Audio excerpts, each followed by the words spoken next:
আসসালামু আলাইকুম দর্শক, শুভেচ্ছা নিন। আপনাদের সবাইকে স্বাগত জানাচ্ছি আমি কনক সরোয়ার। আজকের অনুষ্ঠানে দর্শক শিরোনাম দেখে বুঝতে পারছেন একটি বহুল আলোচিত একটি বিষয় যেটি নিয়ে ব্যাপক আলোচনা চলছে চারিদিকে। আহ, মানবিক করিডোর কি, করিডোর কিভাবে, করিডোর এগুলো নিয়ে আলোচনা চলছে ডক্টর খলিলকে নিয়ে। আহ, আহ, প্রধানতম রাজনৈতিক দল বিএনপি তার পদত্যাগ দাবি করছেন। আহ, আসসালামু আলাইকুম প্রিয় দর্শক, স্ক্রিনে থাকা ভিডিওটা ইতিমধ্যে আপনারা দেখতে পেরেছেন। আজকের ভিডিওটা খুবই গুরুত্বপূর্ণ, খুবই ইম্পর্টেন্ট হতে যাচ্ছে। প্রিয় দর্শক, আজকের ভিডিওটা কোনোভাবেই মিস করা যাবে না। ভিডিওটা এতটাই পরিমাণে ইম্পর্টেন্ট, কিছু তথ্য এই ভিডিও জুড়ে আছে। আমরা কথা না বলে সরাসরি ভিডিও স্ক্রিনে চলে যাই। আসসালামু আলাইকুম দর্শক, শুভেচ্ছা নিন। আপনাদের সবাইকে স্বাগত জানাচ্ছি আমি কনক সরোয়ার। আজকের অনুষ্ঠানে দর্শক শিরোনাম দেখে বুঝতে পারছেন একটি বহুল আলোচিত একটি বিষয় যেটি নিয়ে ব্যাপক আলোচনা চলছে চারিদিকে। আহ, মানবিক করিডোর কি, করিডোর কিভাবে, করিডোর এগুলো নিয়ে আলোচনা চলছে ডক্টর খলিলকে নিয়ে। আহ, আহ, প্রধানতম রাজনৈতিক দল বিএনপি তার পদত্যাগ দাবি করছেন। আহ, সেনাবাহিনীর ভেতরে এক ধরনের উস্কানি দেওয়ার চেষ্টা চলছে যতটুকু মনে হয়েছে। দেশের জনগণকে বিভ্রান্ত করার চেষ্টা চলছে যে করিডোরটা সার্বভৌমত্বের প্রশ্ন টেনে আনা হচ্ছে, আহ নিরাপত্তার প্রশ্ন টেনে আনা হচ্ছে। তো সব মিলিয়ে এই বিষয়টি নিয়ে কথা বলতে আজকে আমার সঙ্গে যোগ দিচ্ছেন ঢাকা বিশ্ববিদ্যালয়ের অবসরপ্রাপ্ত অধ্যাপক শাহিদুজ্জামান, আন্তর্জাতিক সম্পর্ক বিশ্লেষক। স্যার, আপনাকে স্বাগত জানাচ্ছি আজকের অনুষ্ঠানে।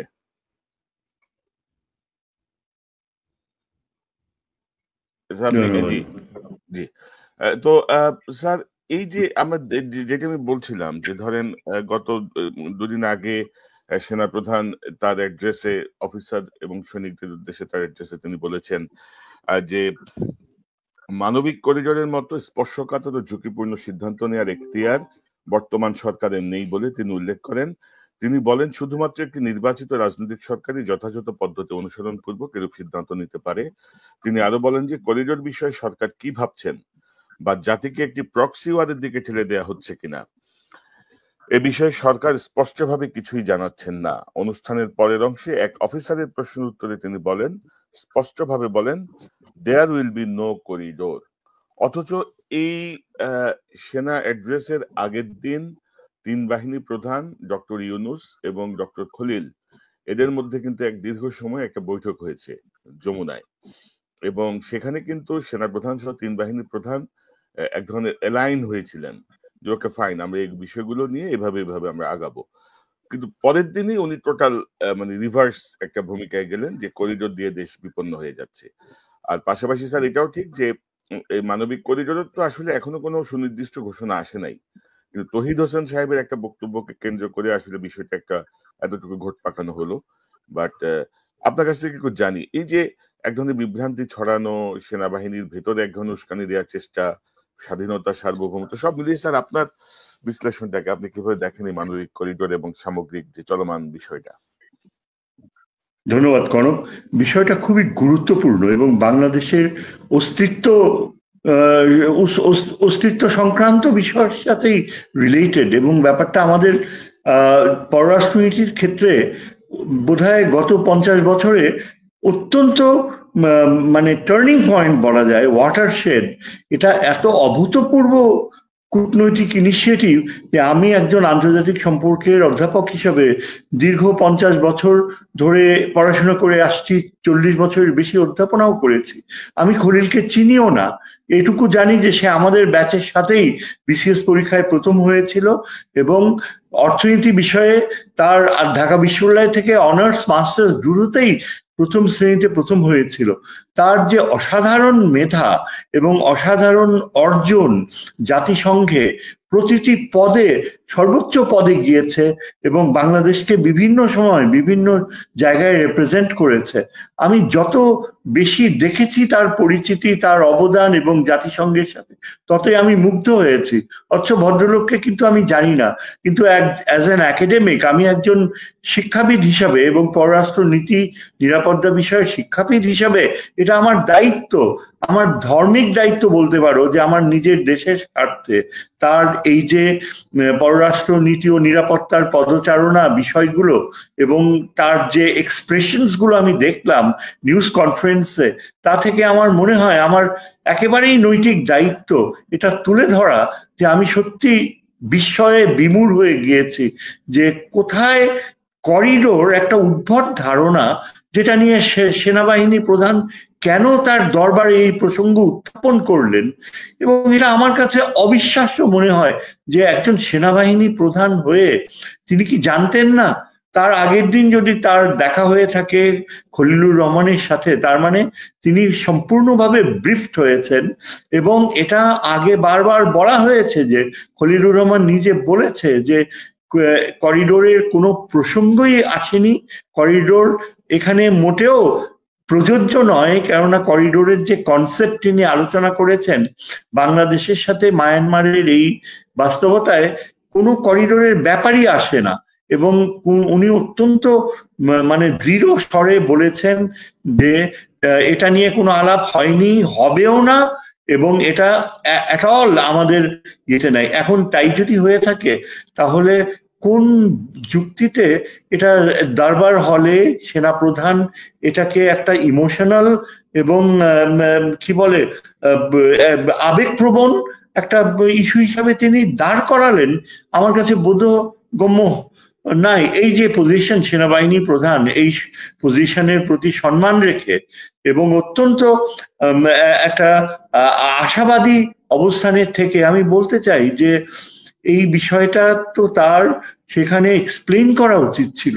একজন সেনাবাহিনী প্রধান নিশ্চয়ই অবগত থাকবেন যে খলিলুর রহমানের উপরে কত বড় একটা সেন্সিটিভ অস্তিত্বজনিত দায়িত্ব। এটা আমি একটু এক্সপ্লেন করি যে কেন খলিলুর রহমানের এই নিরাপত্তা উপদেষ্টার পদ এত গুরুত্বপূর্ণ এবং ভারতের জন্য এটা এত স্পর্শকাতরই শুধু নয়, ভারত কেন আন্তরিকভাবে প্রচন্ড উদ্বেগের সাথে তার অপসারণ দাবি করে, তাকে সরাতে চায়। এবং এই যে অজিত দোভাল ব্যাংককে তার সাথে যে দেখা হলো, তারপর থেকে ভারতীয় নিরাপত্তা উপদেষ্টার দৃষ্টিভঙ্গি খলিলুর রহমানের প্রতি ইটস ওয়ান অফ সারপ্রাইজ।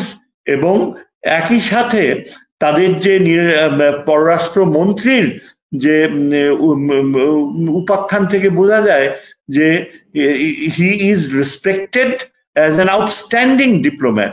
কেন আমি বিষয়টা বলি যে দেখেন, বাংলাদেশ তো দীর্ঘ 16 বছর একেবারে গুটিয়েছিল। আমাদের পররাষ্ট্রনীতি যে friendship to all malice two নান, এই পরিস্থিতিতে কোনো কার্যকর সম্পর্ক গড়ে তোলেনি মায়ানমারের রেফিউজিদেরকে ফিরিয়ে দেওয়ার, এই রোহিঙ্গাদেরকে ফিরিয়ে দেওয়ার। আবার আমাদের নিরাপত্তার ক্ষেত্রে চীনের সাথে যে অভূতপূর্ব সম্ভাবনাগুলো ছিল সেগুলো একেবারে শেখ হাসিনা ধ্বংস করে দিয়েছে। শেষের দিকে চীনের সাথে সম্পর্ক একেবারে তলানিতে পৌঁছেছে। অপরদিকে ভারতের সাথে যে সম্পর্ক, সেখানে মায়ানমার আমাদের শুধু জায়গায় দখল করে নেয়নি, যেখানে রোহিঙ্গাদেরকে বাধ্য করেছে থাকতে। এমন মনে হচ্ছিল যে স্থায়ীভাবে মায়ানমারের আক্রমণাত্মক নীতি বাংলাদেশকে গ্রাস করে ফেলবে আস্তে আস্তে, এরকম একটা পরিস্থিতি শেখ হাসিনা সৃষ্টি করেছিল। সেখান থেকে আমরা দেখতে পেয়েছি যারা এই ইউনূস সরকারের আগমনের পর থেকে পররাষ্ট্র নীতির ক্ষেত্রে বাংলাদেশ এক অভূতপূর্ব অর্জন করেছে খলিলুর রহমানের দায়িত্ব নেয়ার পর থেকে। ডক্টর খলিল যে মার্কিন যুক্তরাষ্ট্রের নিরাপত্তা উপদেষ্টাদের সাথে যে আলোচনাগুলো করেছেন, দীর্ঘকালীন আলোচনা, তাতে যেটা অন্য কেউ কোনো অতীত পররাষ্ট্র মন্ত্রী বা অ্যাডভাইজার অর্জন করতে পারেনি, সেটা তিনি অর্জন করেছেন। সেটা হলো যে তার দীর্ঘকাল জাতিসংঘে চাকরি করার ফলে তার যে যোগাযোগগুলো সৃষ্টি হয়েছে, তারই ফলন হিসাবে মার্কিন যুক্তরাষ্ট্রের নিরাপত্তা উপদেষ্টা অফিস তার উপর পূর্ণ আস্থা রাখলো। মার্কিন যুক্তরাষ্ট্র বার্মা অ্যাক্টকে আবার নতুন করে প্রয়োগ করার বাস্তবতা সৃষ্টি করলো এমন একটা সময়ে যখন ট্রাম্প প্রেসিডেন্ট হয়ে ভারতের পক্ষে প্রচুর সমর্থন দেয়া আশা রেখেছিল ভারত। কিন্তু সেই পথে না যেয়ে মার্কিন যুক্তরাষ্ট্রের স্টেট ডিপার্টমেন্ট এবং মার্কিন যে উচ্চপদস্থ কর্মকর্তারা ঢাকায় আসে। মায়ানমারে যে মার্কিন রাষ্ট্রদূত তিনিও ঢাকায় আসেন।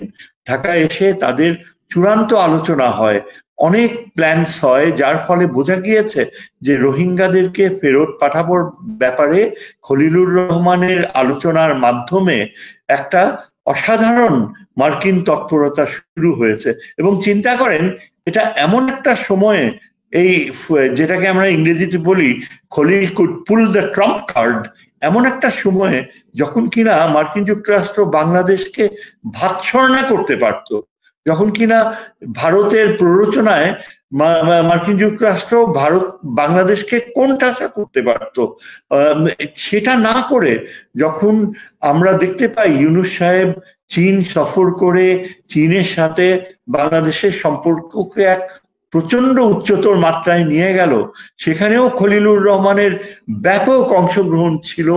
তিনি আলোচনাগুলা করেছেন, তিনি কূটনৈতিক প্রক্রিয়াগুলা পরিচালনা করেছিলেন, যার ফলে এর আগে চীনের যে নেতৃস্থানীয় ব্যক্তিরা তাকেই ধরে নিয়েছে একজন মানে ম্যান টু ম্যান ডিপ্লোমেসি চালাবার জন্য।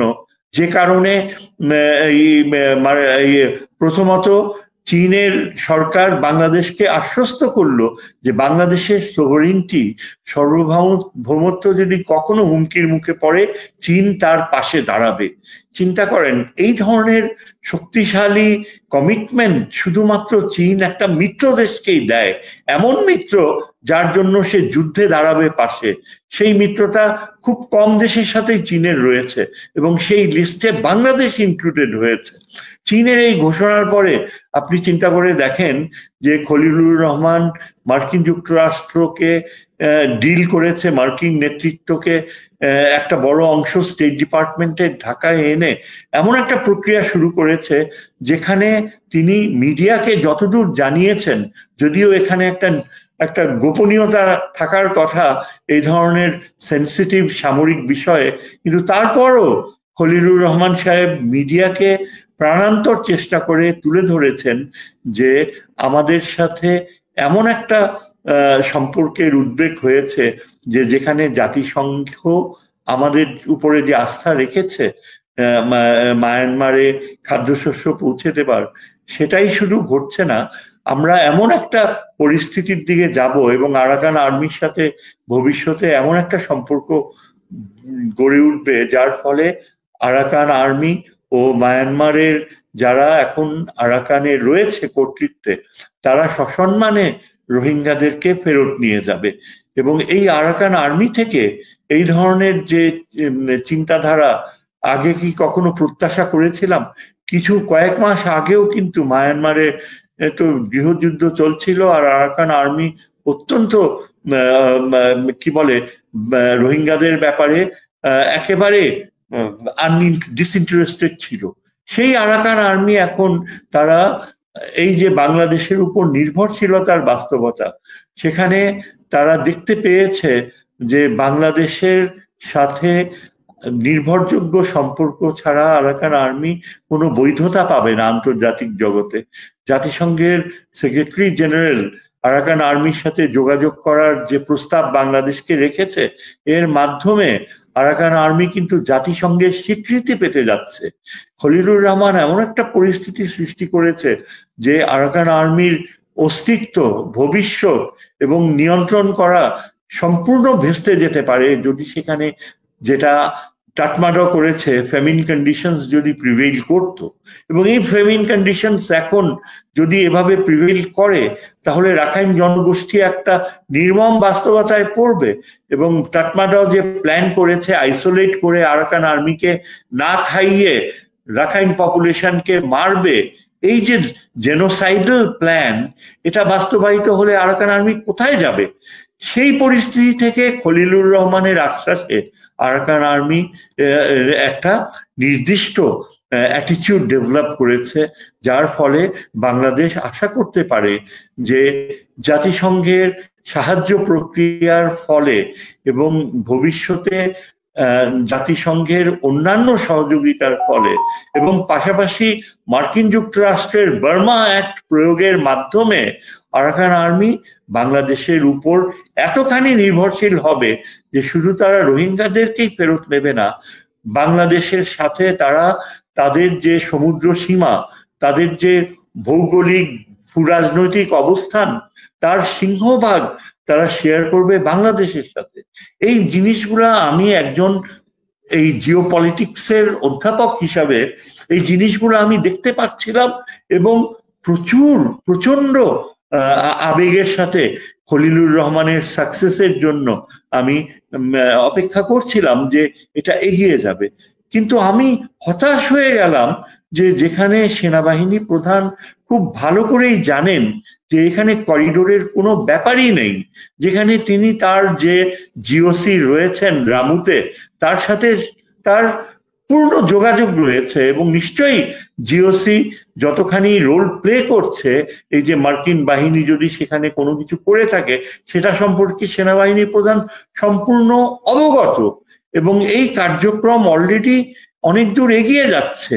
আমরা তো যতদূর জানি আনঅফিসিয়ালি যে মার্কিন বাহিনী বাংলাদেশে একটা ওই অঞ্চলে একটা যে সহযোগিতার পথে এসেছে এটা কিন্তু ভারতীয় টেলিভিশনও বারবার বলছে। সেখানে হয়তো অনেকটা কি বলে অ্যালিগেশন আনার ব্যাপার থাকতে পারে, কিন্তু এটা তো সত্যি যে আমাদের সেনাবাহিনী প্রধান পুরা সামরিক কার্যক্রমটা জাতিসংঘ কার্যক্রমটা অবহিত এবং আপনি যেটা বললেন ঠিক তার আগের দিনই কিন্তু খলিলুর রহমানের সাথে তিন বাহিনী প্রধানের সাক্ষাৎ হয়েছে, সম্পূর্ণ অবগত এবং এটা খলিলুর রহমান মিডিয়াকে জানিয়েছে যে তার সাথে সেনাবাহিনী প্রধানের কোনো দূরত্ব নেই, তারা সম্পূর্ণ একটা একাত্মতা এবং অত্যন্ত আন্তরিকতার সাথে এই রোহিঙ্গা আরাকানের এই বিষয়টা ডিল করছে।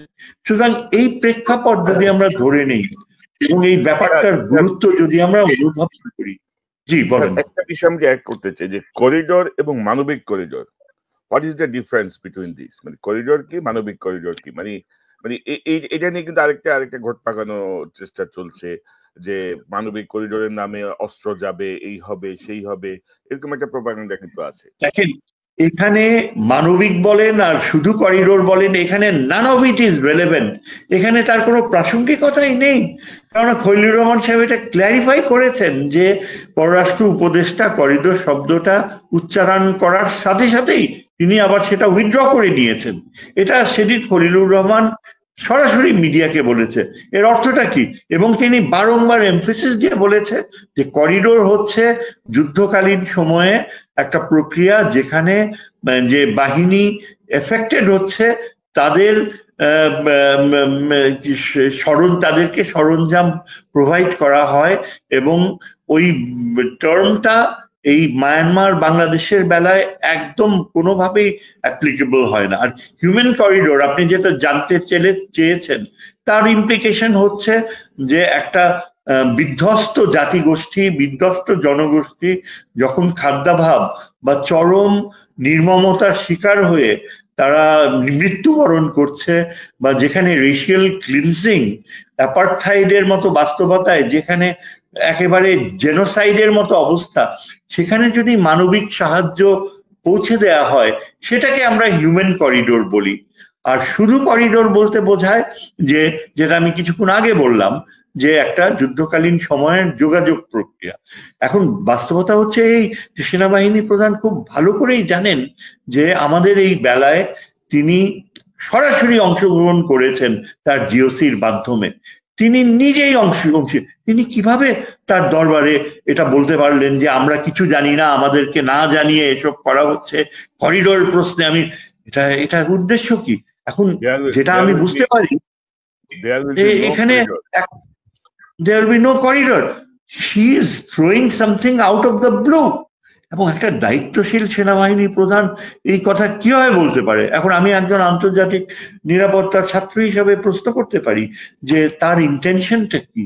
তিনি কি চাইছেন যে আমাদের ডক্টর খলিলুর রহমান, যার মেধা পররাষ্ট্র মন্ত্রণালয়ের যতগুলো অফিসার ছিল সেই তুলনায় আকাশচুম্বী, যার কূটনৈতিক প্রজ্ঞা অতুলনীয়, যাকে মার্কিন যুক্তরাষ্ট্র ও চীন সরাসরি আস্থায় নিয়েছে, এবং আমরা সবাই জানি যে এই যে মার্কিন যুক্তরাষ্ট্রের সাথে আস্থায় যাওয়া আবার একই সাথে চীনের আস্থা অর্জন করা, এটা কিন্তু কখনো সম্ভব হয় না যদি না যে কার্যকর যিনি নিয়ন্ত্রক রয়েছেন এখানে, জাতীয় নিরাপত্তা উপদেষ্টা, তার কূটনীতির উপর দীর্ঘকালীন অভিজ্ঞতার মাধ্যমে আস্থা থেকে থাকে।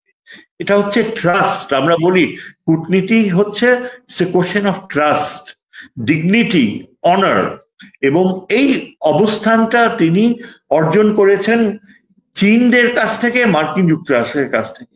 এবং তিনি যদি এগিয়ে যেতে পারেন তাহলে আমি বলবো এই প্রফেসর ইউনূসের এই যে দীর্ঘ সময় তিনি যে থাকছেন, যদি তার একটা অর্জন হয়ে থাকে সেটা এই খলিলুর রহমানই তাকে এনে দিতে পারে। এই কেননা আমরা দেখতে পাচ্ছি যে এটা এই রকমের দীর্ঘ সময় অনিয়ন্ত্রিত পররাষ্ট্র নীতি যে ছিল সেখান থেকে বের হয়ে এই উদ্যোগগুলো ভারতকে একেবারে স্টান্ট করে দিয়েছে। ভারত অ্যাবসলিউটলি, জয়শঙ্কর কোনোভাবেই বিশ্বাস করতে পারছে না, মোদি কোনোভাবেই। এবং তারা কি করছে? তারা বাংলাদেশের উপর অযাচিত সব অত্যাচার শুরু করেছে। এই যে প্রত্যেক রাতে তাদের দেশের নাগরিকদেরকে আমাদের দেশে ঠেলে দিচ্ছে, আজ গত রাত্রেও ঠেলে দিয়েছে। তারা বাংলাদেশে এখনো গুলি চালিয়ে যাচ্ছে। তারা বাংলাদেশের সমস্ত যে আন্তর্জাতিক অব্লিগেশন গুলো তারা ভায়োলেট করছে, এবং আমাদের পানির প্রশ্নে তারা ঠিক পাকিস্তানের যে অ্যাটিটিউড সেই অ্যাটিটিউড নিচ্ছে। এমনকি বারবার হুমকি দিচ্ছে যে তারা আমাদের উত্তরের ওই অঞ্চলটুকু যে কোনো সময় দখল করে নিতে পারে, এবং সেই প্রক্রিয়া তারা সৃষ্টি করছে। কাজেই বাস্তবতাগুলো এত কঠিন, সেখানে দেখা যায় যে সেনাবাহিনী প্রধান এটা অ্যাবসলিউটলি তার সামনে যে দরবারে যারা বসেছিল তারা নিশ্চয়ই এখন পড়াশোনা করে আবিষ্কার করবে যে এখানে তাদের সেনাবাহিনী প্রধানের কথায় কতখানি সত্য ছিল, কতখানি যৌক্তিকতা ছিল, এবং এখানে ডক্টর খলিলুর রহমানের যে নিরাপত্তা প্রশ্নে তিনি যে সেনাবাহিনীর স্ট্যাটাস, তাদের সম্মানকে কোন উচ্চতায় নিয়ে যাওয়ার প্রক্রিয়া শুরু করেছিলেন সেটা কিন্তু তুলে ধরলেন না। সেনাবাহিনীর জন্য যে কতখানি সম্মান, ভবিষ্যতের সম্মান তিনি সৃষ্টি করছিলেন, কেননা রোহিঙ্গারা যদি আগামী বছর সত্যি সত্যি ফেরত যায় এবং সেখানে যদি মার্কিন যুক্তরাষ্ট্র সহ জাতিসংঘের অবদান থাকে এবং আমাদের সামরিক বাহিনীও যদি সেখানে অংশীদারিত্ব থাকে, তাহলে তো পুরা পশ্চিমা বিশ্বে আমাদের সেনাবাহিনীর স্ট্যাটাস কোথায় উঠে যাবে। সেটা না করে সেনাবাহিনী কি করলেন প্রধান? তিনি করিডোর হতে দিবেন না।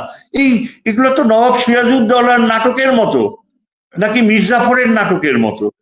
তিনি কি বলছেন? কেন তিনি ইচ্ছা করে করিডোর প্রশ্ন এনে ডক্টর খলিলের প্রক্রিয়া?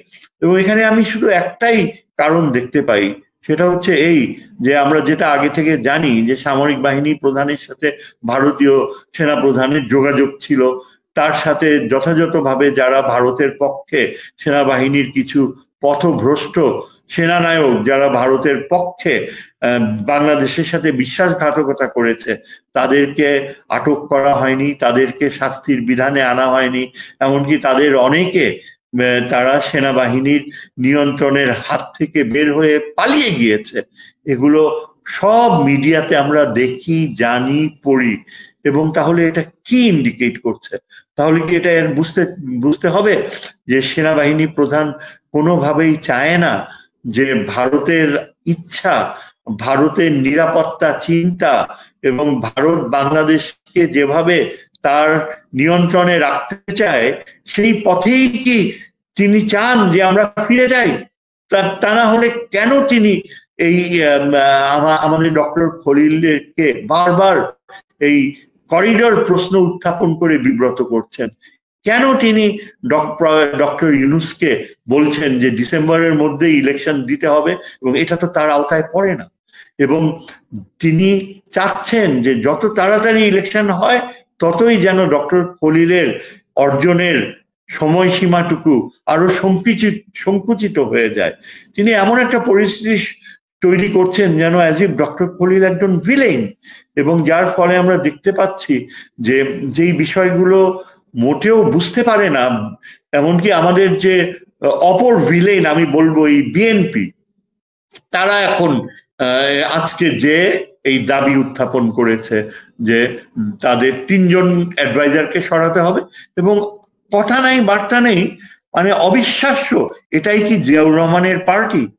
তারা তাদের ওই কি রিজভি এবং তার চেয়েও আরো বেশি সালাউদ্দিন একেবারে জোর করে দাবি করে বসেছে যে ডক্টর খলিলকে বিতাড়িত করতে হবে, ডক্টর খলিলকে অ্যাডভাইজার হিসাবে বিদায় করতে হবে।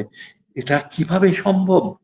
যেই দলটি বর্তমানে ক্ষমতায় যাবার জন্য প্রচন্ড চাপ সৃষ্টি করছে ইলেকশনের, যেই দলটি আগে প্রেসিডেন্ট জিয়ার হাতে গড়ে ওঠা পররাষ্ট্রনীতির ক্ষেত্রে অসাধারণ অর্জন করছিলেন, এমনকি আজকে যদি প্রেসিডেন্ট জিয়া জীবিত থাকতেন, আমি তাকে অনেক কাছে থেকে ব্রিফ করেছি, তাকে অ্যাডভাইস করেছি, 1.5 বছর আমি তার পররাষ্ট্রনীতি উপদেষ্টা হিসাবে কাজ করেছি, তাকে অনেক কাছে থেকে দেখেছি।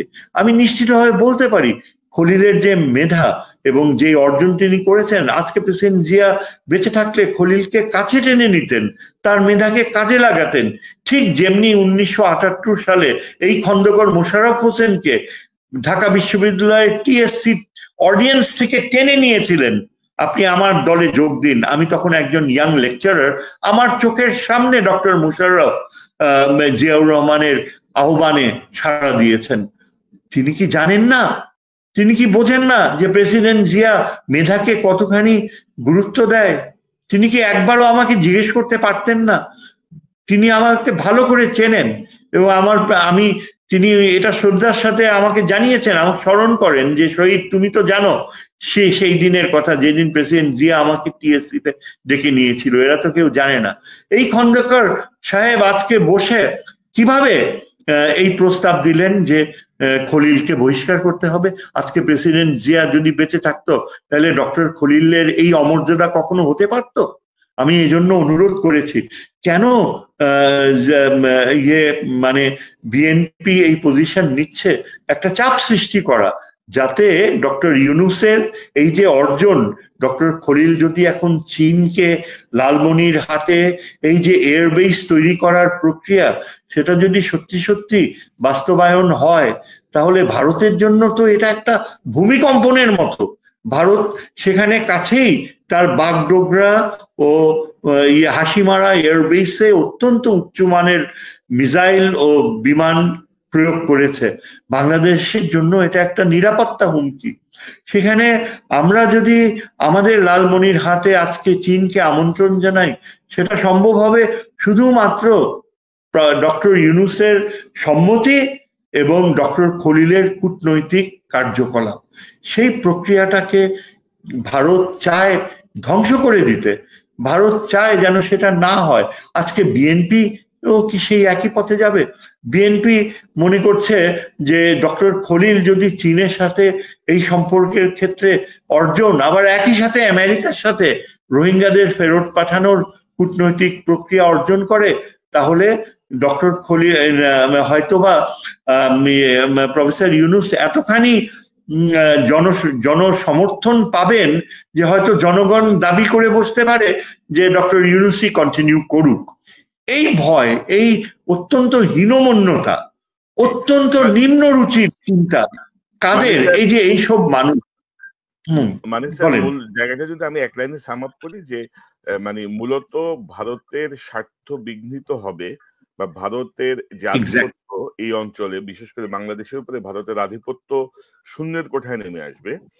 এই জায়গাটার কারণেই আসলে ভারত সরাসরি কিছু করতে পারছে না, কারণ এখানে ইইউ যুক্ত, জাতিসংঘ যুক্ত, আমেরিকা যুক্ত। তো তারা এখন সওয়াল হয়েছে আমাদের কিছু সেনাপ্রধান সহ কিছু গুটি করে অফিসার এবং প্রধানতম রাজনৈতিক দল বিএনপির কিছু নেতার উপরে। তো আমি স্যার দুটা প্রশ্ন আপনাকে একটু করতে চাই পাশাপাশি। একটা হচ্ছে ডক্টর খলিল নিরাপত্তা উপদেষ্টার পদ পাওয়ার পরেই আসলে মূলত তার সঙ্গে এনিমিটিটা শুরু হয়। আমরা দেখি যে পুরাতন অনেক গল্প কাহিনী দিয়ে তাকে বিব্রত করার চেষ্টা হয়েছে, নানা রকম ঘটনা ঘটেছে। তো বলা হচ্ছে যে বেসামরিক ব্যক্তি নিরাপত্তা উপদেষ্টার পদ নিলে নাকি পারবেন না, সামরিক জ্ঞান নাকি লাগবে। কিন্তু আমি যতটুকু জানি বিশ্বের অত্যন্ত গুরুত্বপূর্ণ কমপক্ষে 50টি রাষ্ট্রীয় নিরাপত্তা উপদেষ্টা কিন্তু বেসামরিক ব্যক্তি। এবং এটা এই জায়গাটা একটু যদি একটু স্পষ্ট করেন যে ডক্টর খলিলের এই পদের যৌক্তিকতা এবং এক্স্যাক্টলি। হ্যাঁ, আপনি একেবারে ঠিক জায়গায় হাত দিয়েছেন। দেখেন, আমি এটাই বলতে চাচ্ছিলাম। দেখেন, ডক্টর খলিল এই যে বেসামরিক ব্যক্তি হয়ে জাতীয় নিরাপত্তা উপদেষ্টা হয়েছেন, এটাই কিন্তু সভ্য জগতে প্র্যাকটিস। ডক্টর খলিলের যোগ্যতা নিয়ে চরিত্র হনন করার প্রয়াস করেছে তারই পররাষ্ট্র মন্ত্রণালয়ের কিছু কিছু সহকর্মী, এবং যেখানে বলতে গেলে পররাষ্ট্র উপদেষ্টার প্রতিও অঙ্গুলি নির্দেশ করা হয় যে ডক্টর খলিল তার নাকি ব্যক্তিগত জীবনে এখানে অঘটন ঘটিয়েছে।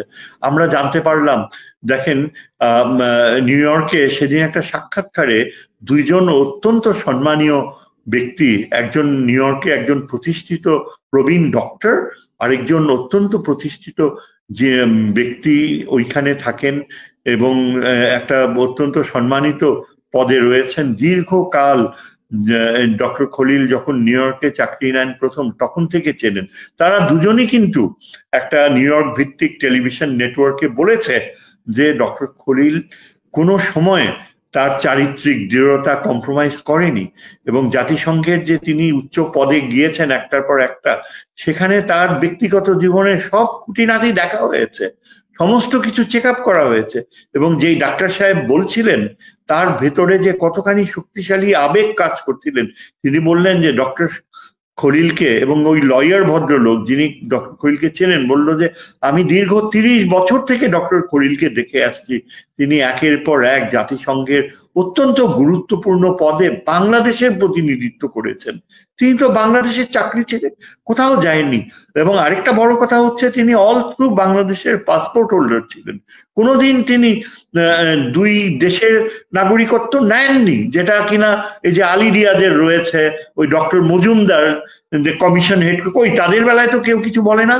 অথচ ডক্টর খলিল অত্যন্ত আবেগ প্রবণ হয়ে প্রায় কন্দনরত চোখে দৃষ্টিতে বললেন যে দেখেন, আজকে আমাকে নিয়ে এরকম অপবাদ করছেন, আমি কোনোদিন দীর্ঘ সময় ছিলাম, আমেরিকান পাসপোর্ট নেওয়ার কথা কল্পনাই করি। তারপর তিনি কি বললেন? তিনি বললেন আজকে যদি তারেক জিয়া, উনিও তো লন্ডনে থাকছেন, দীর্ঘ সময় চাকরি করছেন, আজকে যদি কেউ তারেক জিয়াকে নিয়ে এরকম কথা বলে তখন কেমন পরিস্থিতি হবে একবার চিন্তা করেছেন? এই কথাটা বলা এই কারণে বিএনপির রিজভী এবং ওই যে সবচেয়ে বড় যে সন্দেহজনক ব্যক্তি সালাউদ্দিন, যাকে পুরা ঢাকা শহর চিহ্নিত করেছে যে ভারতীয় গুপ্তচর হিসাবে, লাভ দিয়ে আজকে প্রেস কনফারেন্সে বলেছে আমরা খলিলের অপসারণ চাই। কেন এই ব্যক্তি বলছে এই কথা? কেনই বা রিজভী এটাকে এমন আখ্যা দিচ্ছে যে তিনি খলিল নাকি তারেক জিয়াকে তার অপমানজনক কথা বলছে? অথচ খলিল কিন্তু তারেক জিয়াকে যা বলছে আমরা টেলিভিশনে সবাই দেখেছি।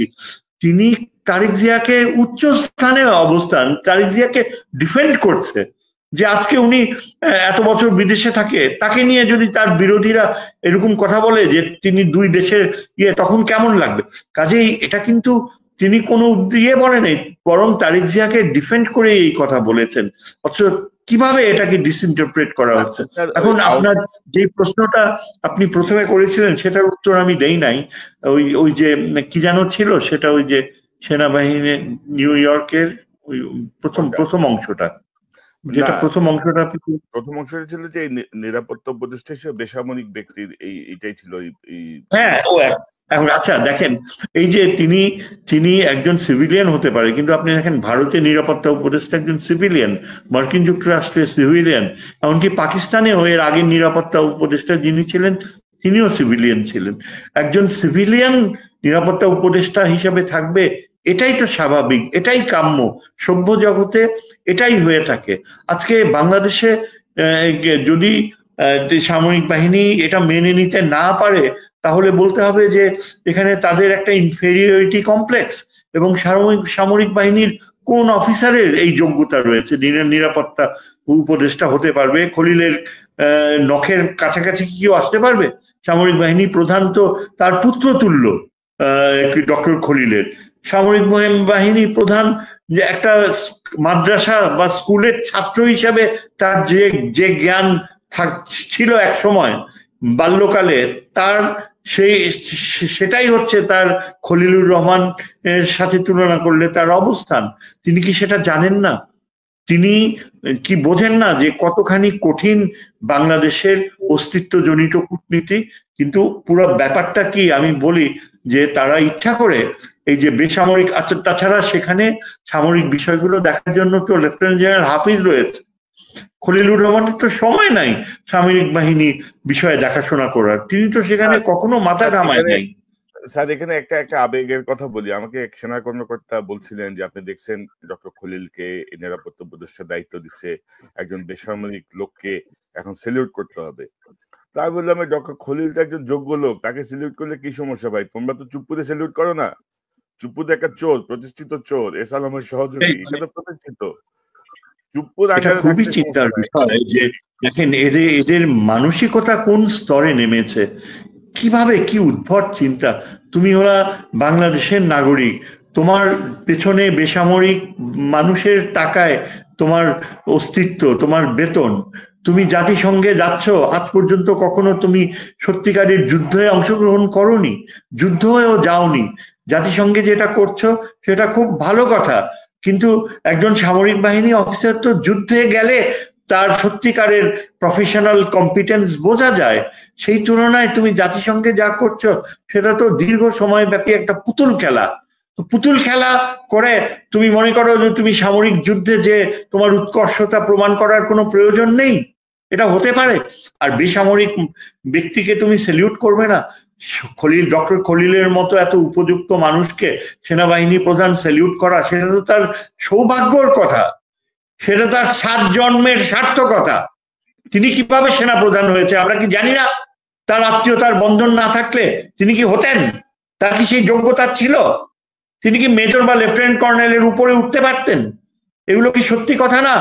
এগুলা কি সামরিক বাহিনীর সদস্যরা জানে না? কেন সেই আমি তো মনে করি এখানে আসল ব্যাপারটা হচ্ছে যে principal staff officer lieutenant general Kamrul, তিনি সামরিক যে সম্পর্ক এবং পাকিস্তানের সাথে চীনের সাথে যে সামরিক সম্পর্কগুলো গড়ার পেছনে তার অবদান রয়েছে, তিনি পাকিস্তানের যে সামরিক বিষয়ে আলোচনা করে এসছেন। খলিলুর রহমানের সাথে তার একটা যোগাযোগ হয়েছে, কমিউনিকেশন হয়েছে, সামরিক বিষয়গুলো আলোচনা করেছেন, এবং এই বিষয়টাকেই মানে তার চক্ষুশূল হয়ে দাঁড়িয়েছে। শোনা যাচ্ছিল যে হয়তো লেফটেন্যান্ট জেনারেল কামরুলকে সেনা প্রধান করা হবে, এবং এই আতঙ্কে এখন লেফটেন্যান্ট জেনারেল কামরুলকেও সরিয়ে দেওয়া হবে আর ডক্টর খলিলুর রহমানকে ডেমোনাইজ করতে হবে। এই যদি হয় বাস্তবতা, এমন যদি হয় যে আপনি একজন যোগ্য সিভিলিয়ানকে সেলিউট করতে আপনি কুণ্ঠাবোধ করেন, তাহলে আপনার প্রফেশনের প্রতি আপনি নিজেই তো আপনার শ্রদ্ধাবোধ হারাচ্ছেন।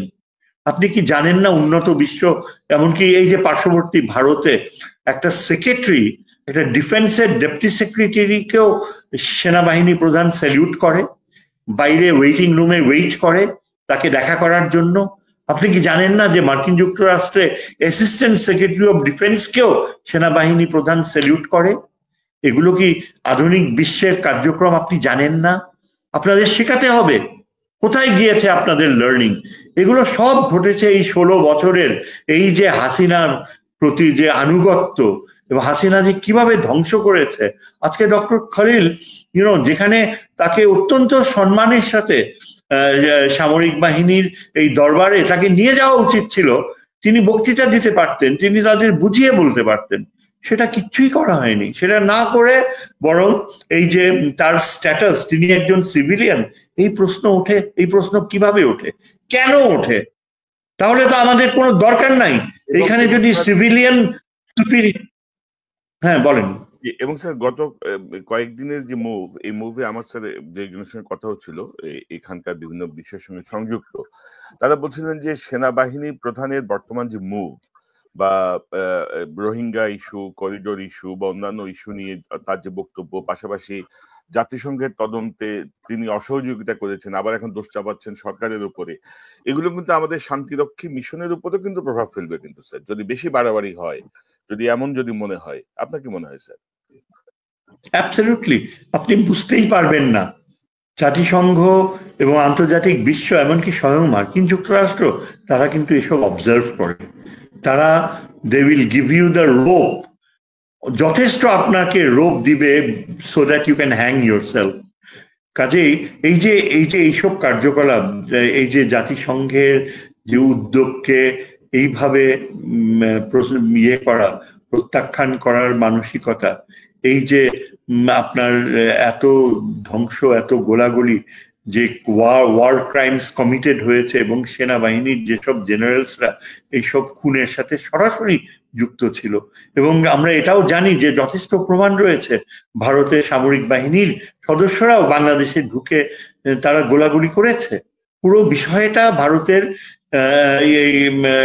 অজিত দোভাল তারই নিয়ন্ত্রণে ছিল, এবং হাসিনাকে যে প্লেনে ফেরত পাঠানো হবে সেখানেও কিন্তু অজিত দোভালের সিদ্ধান্ত ছিল।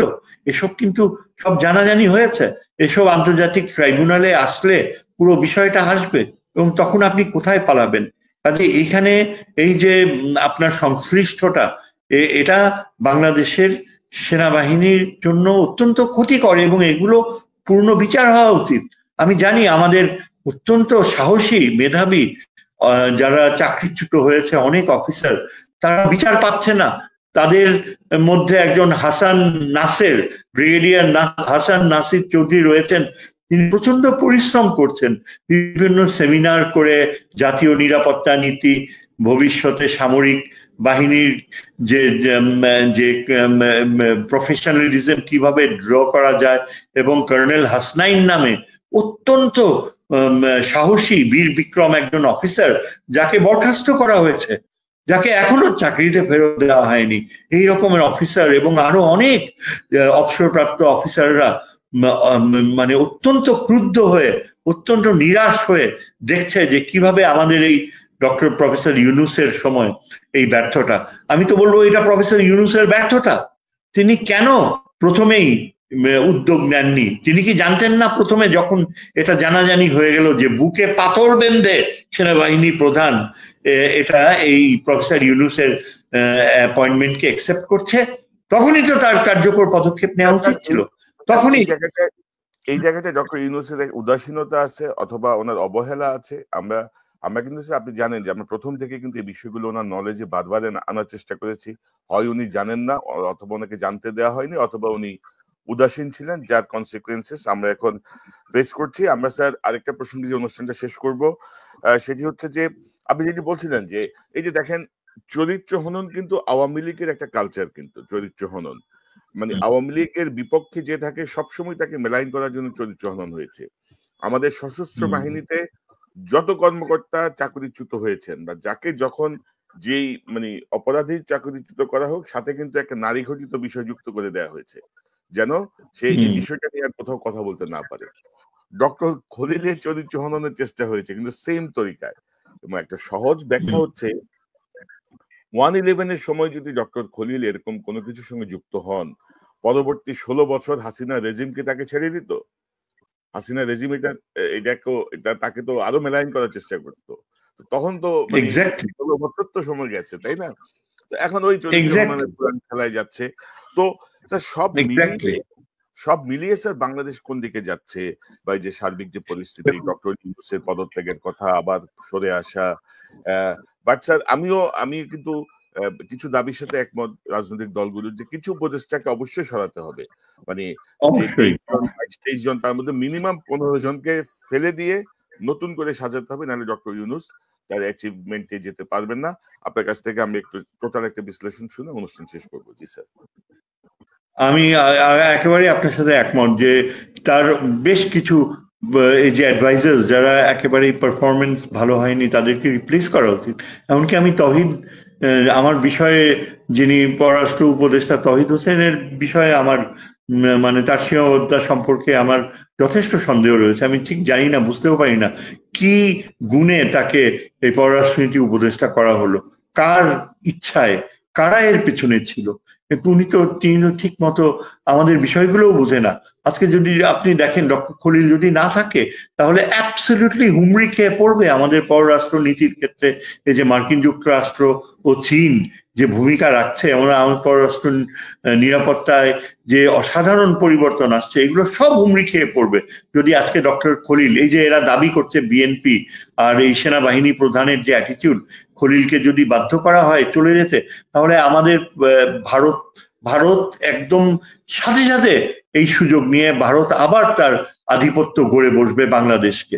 এবং এই ব্যাপারে প্রফেসর ইউনূসের কোনো চিন্তা ভাবনা নাই, কিংবা তিনি এই ব্যাপারে একেবারেই অজ্ঞ। তিনি তো একজন অর্থনীতিবিদ, অর্থনীতির ক্ষেত্রে তিনি যথেষ্ট অর্জন করেছেন।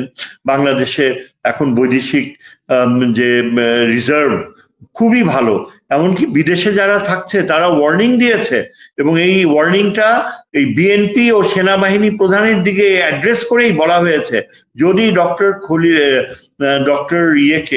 প্রফেসর ইউনূসকে কোনোভাবে সরানো হয় তাহলে সম্পূর্ণ রেমিটেন্স বন্ধ হয়ে যাবে। তার মানে বাংলাদেশের অর্থনীতি মুখ থুবড়ে পড়বে। প্রফেসর ইউনূসের সাথে বা ডক্টর খলিলুর রহমানের সাথে এই যে আপনারা সহজভাবে এই আচরণ করছেন, একবার রিয়েলাইজ করেন, আপনারা কি পারবেন তখন অর্থনীতিকে ঠেকাতে? কোথায় যাবে তখন সামরিক বাহিনী প্রধানের এই ঔদ্ধত্য? তিনি কি জানেন, তিনি অর্থনীতি বোঝেন? তার শিক্ষাগত যোগ্যতা কতটুকু যে তিনি দাবি করছেন ডক্টর খলিলের বিষয় নিয়ে এই যে মিথ্যাচার করছেন? কাজেই রেমিটেন্স বন্ধ হয়ে যাওয়া আগামী দিনগুলোতে প্রফেসর ইউনূস যদি যে আস্থা রয়েছে পুরা পশ্চিমা বিশ্ব মুখ ঘুরিয়ে নিবে, এবং এটাই ভারত চায়। ভারত চাইছে যে যুক্তরাষ্ট্র সহ সারা পশ্চিমা বিশ্ব যেন ডক্টর খলিলকে সরিয়ে ফেলার ফলে বাংলাদেশটাকে মুখ ঘুরিয়ে নেয়, এখানে যেন অ্যানার্কি সৃষ্টি হয় এবং আমাদের সেনাবাহিনী যেন মুখ থুবড়ে পড়ে, এবং সেই সুযোগে ভারত বাংলাদেশে সোজা একটা ডিভিশন পাঠিয়ে দখল করে নেবে। এটা পুরোটাই একটা ষড়যন্ত্র। আজকে যদি ডক্টর খলিল বা আমাদের প্রফেসর ইউনূসকে রিজাইন করা হয় তাহলে ভারতের জন্য 6 মাসও সময় লাগবে না বাংলাদেশকে তার নিয়ন্ত্রণে নিয়ে আসতে। আবার সেই আগের মতো অজিত দোভাল এসে ঢাকায় সমস্ত কিছু বাঁচতে দেবে, এবং আমাদের পুরা অ্যাডমিনিস্ট্রেশন, অলরেডি অ্যাডমিনিস্ট্রেশনের ভিতরে প্রচুর মানে আওয়ামী পন্থীরা লুকিয়ে রয়েছে, তাদেরকে এখনো ক্লিন আপ করা হয়নি। আমাদের ইন্টেলিজেন্স সংস্থাগুলো এখনো নানাভাবে ডিস্টার্বড, কেননা এই সেনাবাহিনী প্রধানের কারণে রিফর্মস আনা হয়নি। ডক্টর ইউনূসের এটা একটা বড় ব্যর্থতা যে সেনাবাহিনী, সামরিক বাহিনীর রিফর্মসে তিনি হাত দেয়নি। এবং এই যে আমাদের আগেকার সেই সংবিধানে যে ধারা রয়েছে যেটা সামরিক বাহিনীর জন্য অত্যন্ত অপমানজনক, যে সামরিক বাহিনী কোনোভাবেই দেশে যদি গণতন্ত্রকে হত্যা করা হয় সেখানেও সামরিক বাহিনী কোনো রকম হস্তক্ষেপ করতে পারবে না, এইরকম ধারা হাসিনা অ্যামেন্ডমেন্ট দিয়ে করেছে। অথচ সেনাবাহিনী, সামরিক বাহিনী হচ্ছে সার্বভৌমত্বের প্রতীক। সামরিক বাহিনী হচ্ছে দেশের গর্ব। সামরিক বাহিনী অবশ্যই, যদি সুপ্রিম কোর্ট ফেইল করে, যদি জুডিশিয়ারি কোল্যাপস করে, তখন একমাত্র সামরিক বাহিনীর দিকেই কনস্টিটিউশন তাকিয়ে থাকবে যে দেশের গণতান্ত্রিক প্রক্রিয়া বা দেশের সার্বভৌমত্বকে সেই পথ বন্ধ করে দিয়েছে হাসিনা। আজকে কনস্টিটিউশনে কেউ এটা নিয়ে কথা বলতেছে না। আজকে স্বয়ং সামরিক বাহিনীও এই বিষয়ে নিশ্চুপ।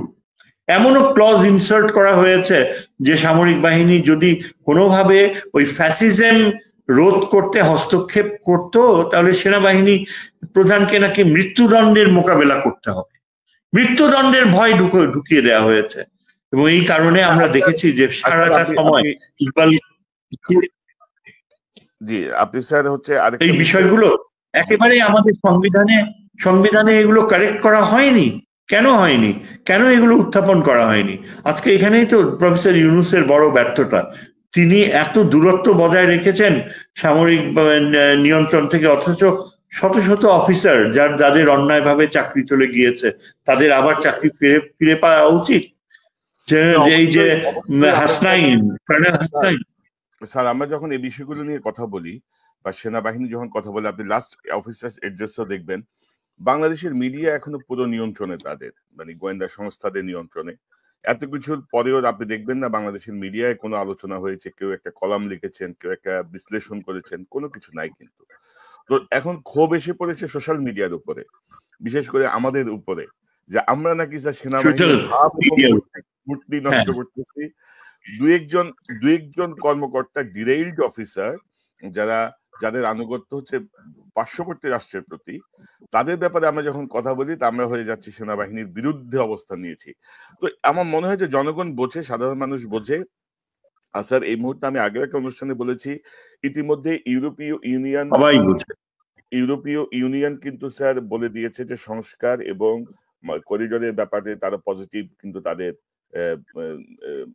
একদম ক্লিয়ার অবস্থান জানিয়েছে। মার্কিন যুক্তরাষ্ট্র জানিয়েছে, তো জাতিসংঘ জানিয়েছে। তো আপনার কি মনে হয় যে কোনো পলিটিক্যাল গভর্নমেন্ট, এই ভারত, আমেরিকা, ইইউ, জাতিসংঘ সব মিলিয়ে বাংলাদেশের জন্য সবচেয়ে বেস্ট নেগোসিয়েশনটা তো পলিটিক্যাল পার্টির চেয়ে ডক্টর ইউনূস বেশি করতে পারার কথা, because of his international connections? আপনি কি মনে করেন? এই মন্তব্যটা নিয়ে আমরা করবো। এটা তো অ্যাবসলিউটলি আমরা দেখতেই পেয়েছি, দেখাই যাচ্ছে যে ইন্টারন্যাশনাল ইনস্টিটিউশন গুলো তারা কতখানি, ইউরোপিয়ান ইউনিয়নের প্রতিনিধি ঢাকায় এসে বলেছে যে এটা প্রফেসর ইউনূসের ইচ্ছা, তিনি রিফর্মস যতদিন চান রিফর্মস করে তারপর ইলেকশন দিবেন, এইরকম স্টেটমেন্ট দিয়েছে ইউরোপিয়ান ইউনিয়ন থেকে। কাজে এই যে পলিটিক্যাল পার্টিস গুলো যদি মনে করে যে তারা এই বিদেশের অন্যান্য দেশগুলোকে ব্যবহার করবে, মোটেও পারবে না। আজকে বিএনপি মারাত্মক ভুল করছে। কোন বৈদেশিক এমবেসি, আজকে বিএনপি ভারতের দিকে ঝুঁকে যাচ্ছে, কেননা কোনো ওয়েস্টার্ন নেশন, কোনো দেশ তাদের এই অবস্থানের প্রতি মোটেও সমর্থন পুষ্ট নয়, তারা কেউ বলছে না। এখন ভারত ইন্টারন্যাশনাল আন্তর্জাতিক সম্পর্কে নিজেই একটা ভিলেইনের অবস্থানে রয়েছে, অ্যাপারথাইড পলিসি করছে। ডক্টর খলিল যেটা বলেছে সেদিন নিউজ কনফারেন্সে, যে আরাকান আর্মি যদি ইনক্লুসিভ না হয়, যদি রোহিঙ্গাদের না নেয়, তাহলে বাংলাদেশ সরকার মনে করবে যে আরাকান আর্মি ইজ প্র্যাকটিসিং অ্যাপারথাইড। এইরকম অ্যাঙ্গেলে কেউ কি আগে বলতে পেরেছে? কার মেধা রয়েছে যে এইরকম ব্যাকফুটে ফেলতে পারবে আরাকান আর্মিকে? Arakan Army is practising apartheid, এবং এই অ্যাপারথাইডের অপবাদ দেওয়ার কারণে সাথে সাথে আরাকান আর্মি এখন তাদের দৃষ্টিভঙ্গি পাল্টাতে বাধ্য হচ্ছে। এই বুদ্ধিটা, এই মেধা তো আমাদের বাংলাদেশের পররাষ্ট্র মন্ত্রণালয়ের কারো ছিল না, ভবিষ্যতে থাকবে কিনা সেটাও বলতে পারি না। কাজেই প্রফেসর ইউনূস, আপনি যেটা বললেন, তিনি এমন কিছু কিছু মানুষকে এনেছেন, সত্যি কথায় ডক্টর খলিলের মতো আরো অন্যান্যরা যারা, তারা কিন্তু অসাধারণ গ্রহণযোগ্যতা পেয়েছে পশ্চিমা বিশ্বে। তারা এই জাপান সহ পূর্বের দেশগুলোতেও অসাধারণ নিয়ে, কিন্তু অ্যাট দ্য সেম টাইম তার কিছু অ্যাডভাইজার রয়েছে যারা একেবারেই নিকৃষ্ট মানের। কাজেই অতি উচ্চমান আবার অতি নিম্নমান, দুটারই সংমিশ্রণ। তবে এটা ঠিক যে আমাদের সেনাবাহিনী, সামরিক বাহিনীকে কোনোভাবে বিতর্কিত করা যাবে না। সামরিক বাহিনীর 98% মনে করি জনগণের সাথে রয়েছে। তারা বারবার প্রমাণ করেছে। অবসরপ্রাপ্ত সামরিক বাহিনীর অত্যন্ত যোগ্য মেধাবী যারা অবসরপ্রাপ্ত হয়েছেন, তারা বারবার বিভিন্ন মিটিংস, ফোরামসে যে তারা কনফার্ম করে যে আমরা সবসময় জনগণের পাশে ছিলাম, থাকবো। গুটি কয়েক ভারতীয় দালাল, এরা আমাদের সামরিক বাহিনীর সততা, যোগ্যতা, এটাকে ধ্বংস করতে চাচ্ছে, ভারতকে পথ করে দিতে চাচ্ছে। কাজেই এটা কিন্তু আজকে তাদেরই দায়িত্ব যে তাদের গৌরব তারা যেন বজায় রাখে, তারা যেন জনগণের সাথে থাকে। প্রফেসর ইউনূসের হাত যত তারা শক্ত করবে, তত আন্তর্জাতিক বিশ্বে আমাদের দেশ অনেক সম্মান, গ্রহণযোগ্যতা পাবে।